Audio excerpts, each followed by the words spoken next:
বিসমিল্লাহির রহমানির রহিম। আজকে আমরা আলোচনা করব বাস্তু সংখ্যা নিয়ে। প্রথমে যদি আমরা চিন্তা করি শূন্য নিয়ে, শূন্য নিয়ে তো শূন্য হচ্ছে একটা অঙ্ক। এই শূন্যের ক্ষেত্রে যে জিনিসগুলো আমাদের মাথায় রাখতে হবে সেটা হচ্ছে শূন্য একটা পূর্ণ সংখ্যা।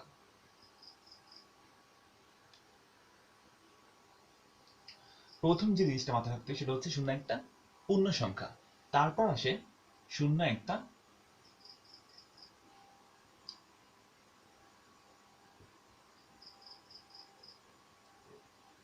জোড় সংখ্যা বা অঙ্ক। তার মানে হচ্ছে শূন্য একটা পূর্ণ সংখ্যা এবং শূন্য একটা ইভেন ডিজিট বা অঙ্ক।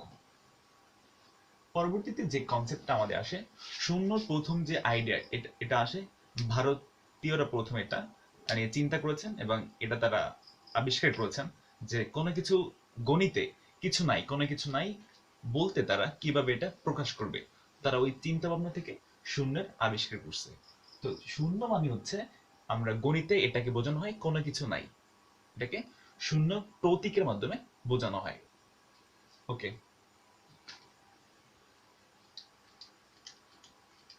সো সংখ্যার ধারণা বলতে গেলে এটা ছিল শূন্যের যে আইডিয়া এটা। ওকে, তাহলে আমরা প্রথমেই শুরু করব ন্যাচারাল নাম্বার দিয়ে। ন্যাচারাল নাম্বার বা স্বাভাবিক সংখ্যা। সো ন্যাচারাল নাম্বার বা স্বাভাবিক সংখ্যা বলতে আমরা কি বুঝি? মূলত শূন্য বাদে সকল ধনাত্মক পূর্ণ সংখ্যাকে বলা হচ্ছে ন্যাচারাল নাম্বার। ঠিক আছে, তাহলে আমরা যদি এখানে দেখি 1 2 3 4 ডট ডট ডট, তার মানে হচ্ছে এক থেকে উপরের দিকে ধনাত্মক পূর্ণ সংখ্যা বা অখণ্ড সংখ্যাকে বলা হচ্ছে ন্যাচারাল নাম্বার বা স্বাভাবিক সংখ্যা। তো স্বাভাবিক সংখ্যার কনসেপ্টটা আমাদের মনে রাখতে হবে যে শূন্য বাদে এক থেকে সকল পজিটিভ অখণ্ড সংখ্যাকে বলা হচ্ছে ন্যাচারাল নাম্বার বা স্বাভাবিক সংখ্যা। এই ক্ষেত্রে অখণ্ড হতে হবে, যেমন 1 2 হতে হবে, কিন্তু 1.1 হবে না, মানে হচ্ছে অখণ্ড হবে না। ওকে, সো এটা গেল আমাদের স্বাভাবিক সংখ্যার আইডিয়া। আরেকটা যে জিনিস সেটা হচ্ছে যে স্বাভাবিক সংখ্যাকে আমরা এন দ্বারা প্রকাশ করি।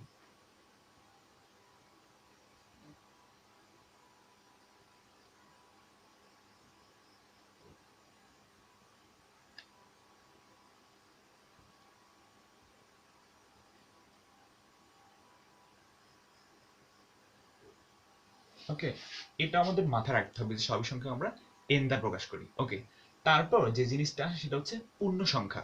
সো বাস্তব সংখ্যার পূর্ণ সংখ্যার আইডিয়াটা,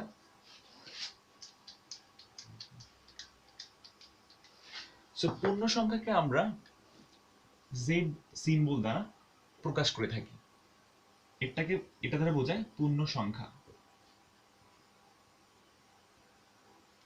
সো পূর্ণ সংখ্যার আইডিয়াটা হচ্ছে যে ঋণাত্মক ও ধনাত্মক শূন্য সহ সকল যে অখণ্ড সংখ্যা আছে এগুলোকে বলা হচ্ছে পূর্ণ সংখ্যা। যেমন আমরা যদি দেখি -3 -2 -1 0 1 2 3 dot dot dot dot dot dot. So শূন্য সহ অখণ্ড ধনাত্মক এবং ঋণাত্মক সকল যে সংখ্যাগুলা সেগুলোকে বলা হচ্ছে পূর্ণ সংখ্যা। ওকে, সো পরবর্তী যে আইডিয়াটা আমাদের দরকার সংখ্যা নিয়ে সেটাকে হচ্ছে ভগ্নাংশ সংখ্যা বা fractional number. So fractional number,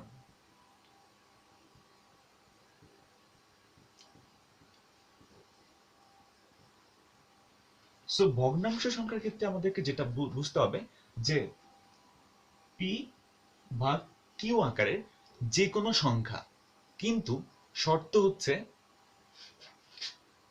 Q is not equal to শূন্য হতে পারবে না, কিউ শূন্য হতে পারবে না, এবং Q is not equal to 1, Q শূন্য হতে পারবে না, অন্য হতে পারবে না, এবং পি কিউ পরস্পর সহমৌলিক।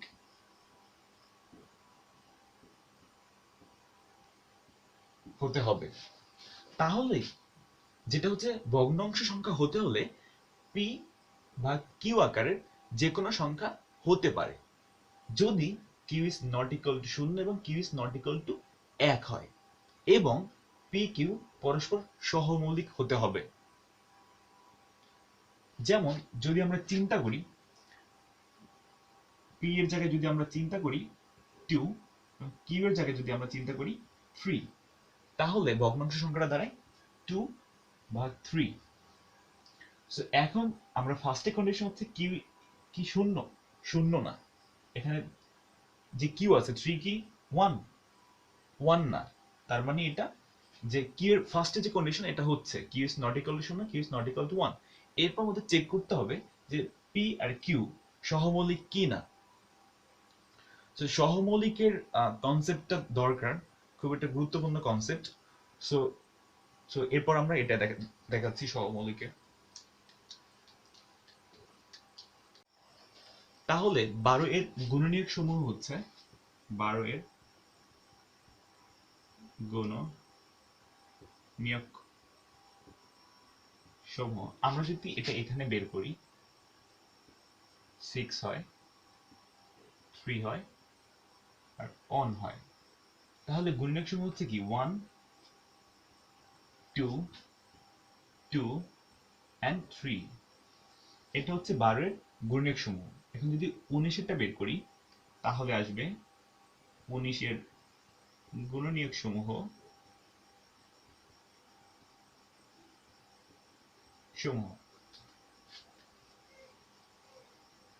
19 কে যদি আমরা একটু চিন্তা করি যে 19 এর গুণনীয়ক কি হবে, 19 এর গুণনীয়ক আলটিমেটলি 1 আর 19 হচ্ছে। সো তাহলে 19 এর গুণনীয়ক সমূহ হচ্ছে 1 and 19। সো এখন আমাদের যেটা বিষয় সেটা হচ্ছে পরস্পর যে সাধারণ গুণনীয়ক যদি শুধু 1 হয় তাহলে সেই পরস্পর দুই সংখ্যাটি বলছি আমরা সহমৌলিক। সো এই দুইটা ক্ষেত্রে যদি আমরা চিন্তা করি যে পরস্পর কমন আছে 1, আর কিন্তু কিছু নাই, শুধু 1 কমন আছে। সো এই ক্ষেত্রে এই দুইটি সংখ্যাকে আমরা বলতে পারি পরস্পর সহমৌলিক সংখ্যা। যদি 1 ছাড়া অন্য কোনো অঙ্ক কমন থাকতো তাহলে এটাকে পরস্পর সহমৌলিক সংখ্যা বলা যেত না। সো সহমৌলিকের কনসেপ্টটা হচ্ছে দুটি সংখ্যা পরস্পর সহমৌলিক হবে যদি এদের সাধারণ গুণনীয়ক 1 হয়। ওকে, এখন আমরা দেখব মূলদ সংখ্যা নিয়ে, মূলদ সংখ্যা বা রেশনাল নাম্বার। সো প্রথমেই বলে রাখি যে মূলদ সংখ্যাকে আমরা প্রকাশ করি কিউ দ্বারা, ক্যাপিটাল লেটার কিউ দ্বারা আমরা মূলদ সংখ্যাকে প্রকাশ করি। সো মূলদ সংখ্যাকে আমরা কিউ দ্বারা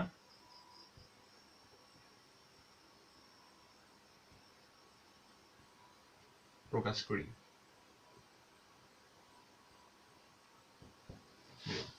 সো মূলদ সংখ্যার কনসেপ্টটা হচ্ছে পি বা কিউ আকারে যে কোনো সংখ্যা মূলদ, শুধু যদি Q is not equal to 0 এবং পি কিউ পূর্ণ সংখ্যা হয়। তাহলে আমরা দেখি যে পি বা কিউ আকারের যে কোনো সংখ্যা, কন্ডিশন হচ্ছে Q is not equal to 0, মানে হচ্ছে 0 হতে পারবে না, 0 ছাড়া যে কোনো সংখ্যা হতে পারে, এবং পি কিউ পূর্ণ সংখ্যা। তাহলে আমরা কি পেলাম, মূলদ সংখ্যা হচ্ছে পি কিউ আকারের যে কোনো সংখ্যা যেখানে কিউ এর মান 0 হতে পারবে না এবং পি কিউ এর মান যে কোনো পূর্ণ সংখ্যা। তার মানে হচ্ছে পূর্ণ সংখ্যা এবং সকল ভগ্নাংশ সংখ্যাই হচ্ছে মূলদ সংখ্যা। ওকে, সো এটা হচ্ছে আমাদের মূলদ সংখ্যার কনসেপ্ট। তারপর যেটা আছে সেটা হচ্ছে অমূলদ সংখ্যা। সো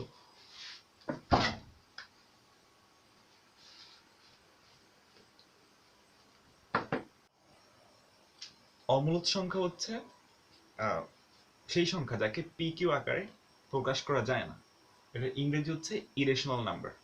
যদি আমরা দেখি পি কিউ আকারে প্রকাশ করা যায় না,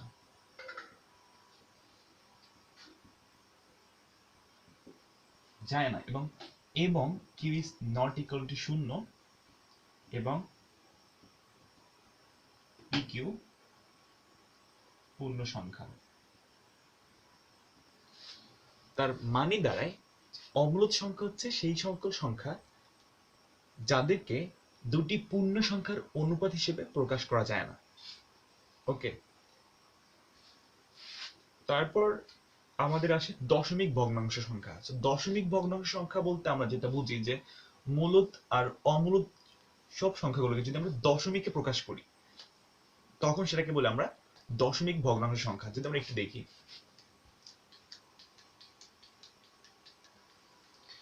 যেমন 3 হচ্ছে একটা মূলদ সংখ্যা। যদি আমরা এটাকে দশমিক নিয়ে দেখি 3.0 তখন এটাকে বলা হচ্ছে আমরা দশমিক ভগ্নাংশ সংখ্যা। একটা অমূলদ সংখ্যা যদি আমরা নেই, অমূলদ সংখ্যা যেমন আছে √2, এটাকে যদি আমরা দশমিকে নিতে চাই তাহলে কি হয়, 1 দশমিক পয়েন্ট 4.4142135। সো এই √2 যখন আমরা দশমিক আকারে লিখছি তখন এটাকে বলা হচ্ছে দশমিক ভগ্নাংশ সংখ্যা।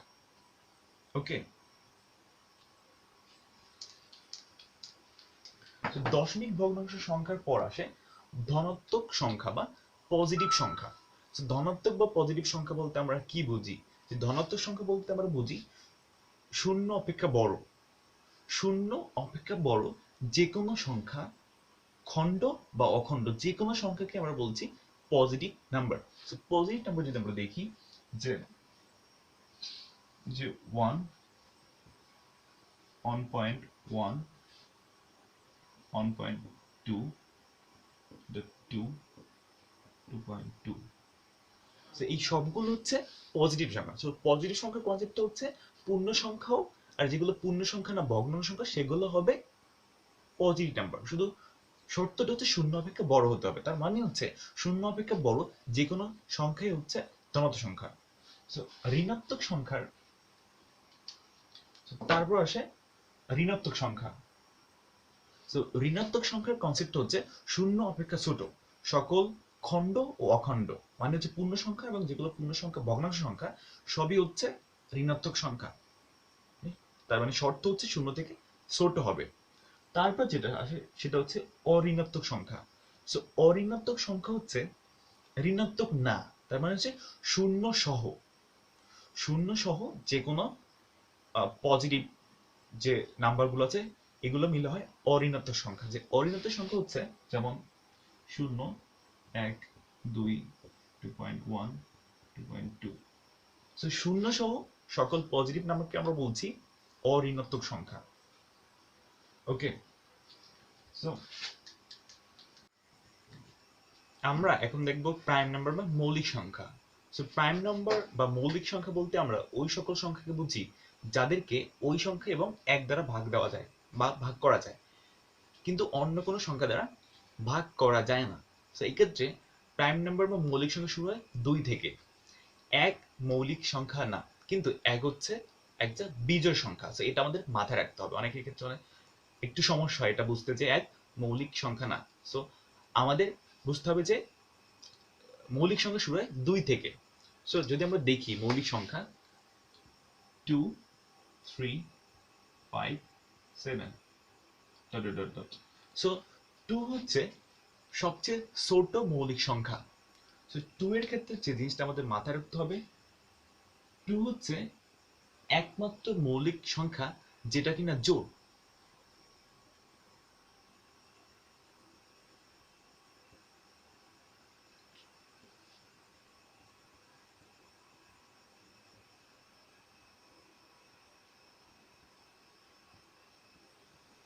একমাত্র ইভেন বা জোড় মৌলিক সংখ্যা হচ্ছে 2। ওকে, এটা হচ্ছে আমাদের মৌলিক সংখ্যা। তারপর হচ্ছে 3, 5 এবং 7।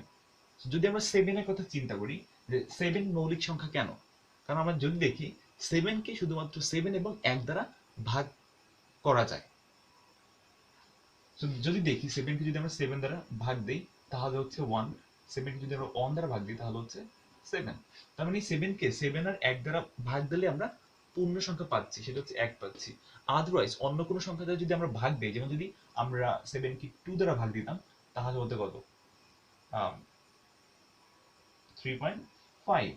সো 3.5 হচ্ছে, তার মানে হচ্ছে কি ভাগশেষ শূন্য হচ্ছে না, সো ভাগশেষ ভগ্নাংশ হতে পারবে না, ভাগশেষ এটা পূর্ণ সংখ্যা হবে। ওকে, তো তার মানে কি 7 একটা মৌলিক সংখ্যা। ওকে, সো মৌলিক সংখ্যা ক্ষেত্রে বলতে গেলে আর যে জিনিসগুলো আমাদের আসে সেটা হচ্ছে তারপর কিছু গুরুত্বপূর্ণ জিনিস হচ্ছে যে যেমন হচ্ছে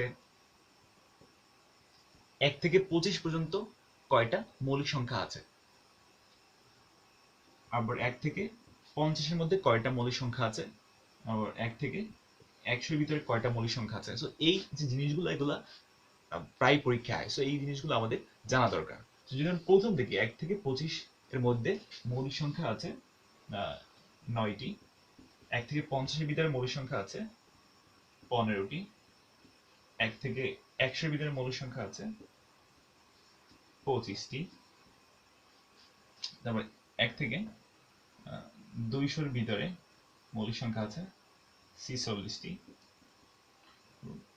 50 থেকে সো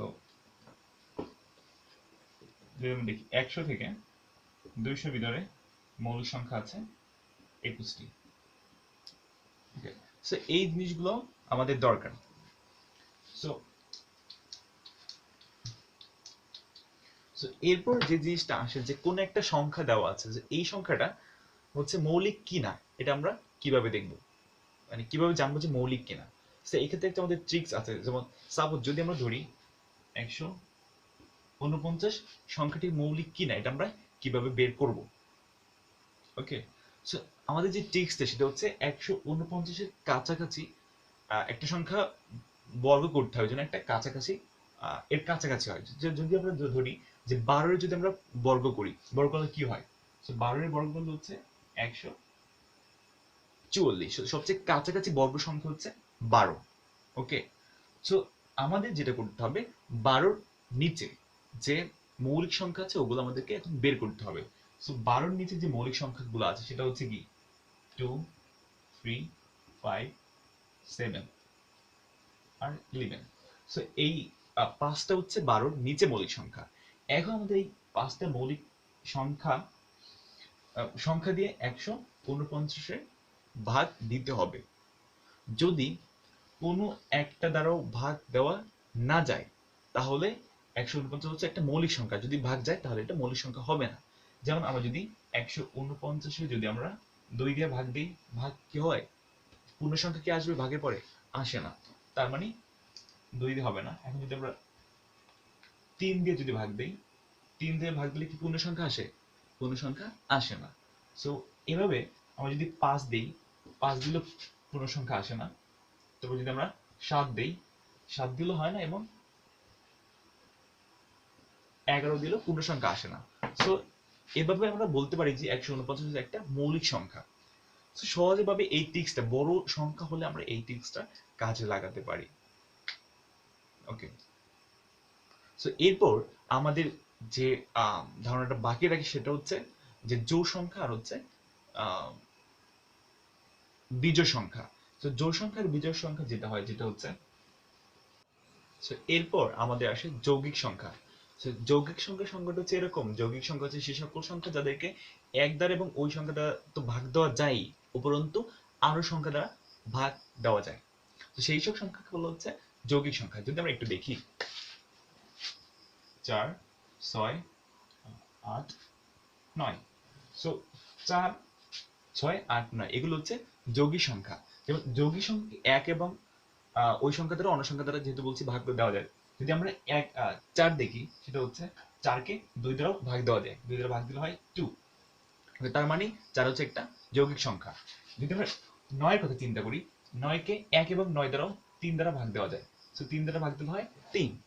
ওকে, সো যৌগিক সংখ্যার কনসেপ্ট হচ্ছে যৌগিক সংখ্যা ওই সংখ্যা এবং 1 দ্বারা ভাগ দেওয়া যায়, উপরন্তু আরো অন্য সংখ্যা দ্বারা তো ভাগ দেওয়া যায়। যদি আরো অন্য সংখ্যা দ্বারা ভাগ দেওয়া যায় তাহলে সেই সংখ্যাগুলো হচ্ছে আমরা যৌগিক সংখ্যা। আর এরপর আমাদের যেটা সেটা হচ্ছে odd number and even number.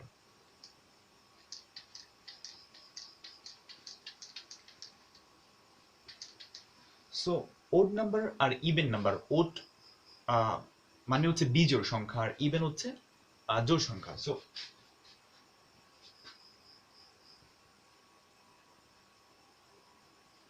বিজোড়। সো বিজোড় বলতে গেলে আমরা যদি বুঝি, যেমন হচ্ছে এক, 1, 3, 5, এগুলো হচ্ছে বিজোড়। যদি আমরা দেখি 1, 3, 5, 7, 9, -1, -3, dot dot dot dot. So বিজোড় সংখ্যা হচ্ছে যে আমরা দেখতে পাচ্ছি যে 1, 3, 5, 7, 9, সো এগুলো হচ্ছে বিজোড় সংখ্যা। আবার মাইনাসের কথা চিন্তা করলে -1, -3, -5 ডট ডট ডট। সো এগুলো হচ্ছে আমাদের বিজোড় সংখ্যা বা হচ্ছে ওড নাম্বার। এরপর হচ্ছে জোড় সংখ্যা বা হচ্ছে even number. So even number বা জোড় সংখ্যা হচ্ছে, সরি,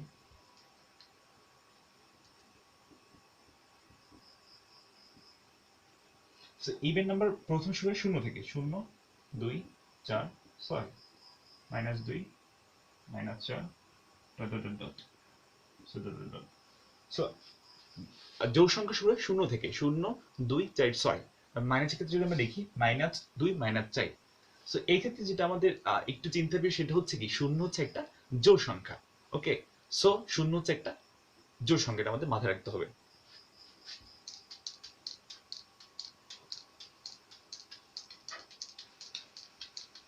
সো এই হচ্ছে আমাদের মোটামুটি আলোচনা যে কত টাইপের, যত টাইপের সংখ্যা আছে টোটাল সব টাইপের সংখ্যা মিলে মোটামুটি এই হচ্ছে আলোচনা।